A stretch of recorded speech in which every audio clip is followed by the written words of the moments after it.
महापालिका निवडणुकीत बिनविरोध विजयांची चौकशी आदेश देण्यात आले. राजकीय कुटुंबाच्या पुनर्मिलनामुळे महाराष्ट्रातील पक्ष राजकारणात बदल दिसतोय.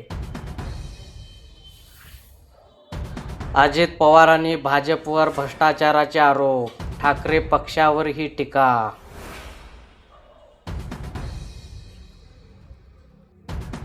मुख्यमंत्री फडणवीस म्हणाले, मराठीच बंधनकारक भाषा.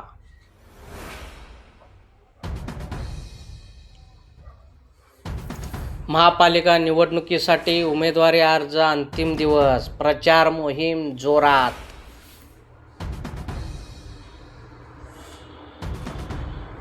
70 पेक्षा अधिक उमेदवारांना बिनविरोध विजय मिळाला, विरोधक संतापले.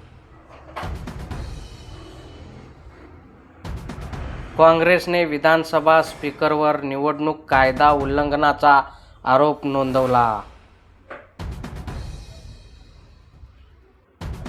मुंबईचा पुढचा महापौर महायुतीतून हिंदू मराठी असणार, फडणवीस यांची घोषणा. यावर तुम्हाला काय वाटते कमेंट बॉक्समध्ये लिहा.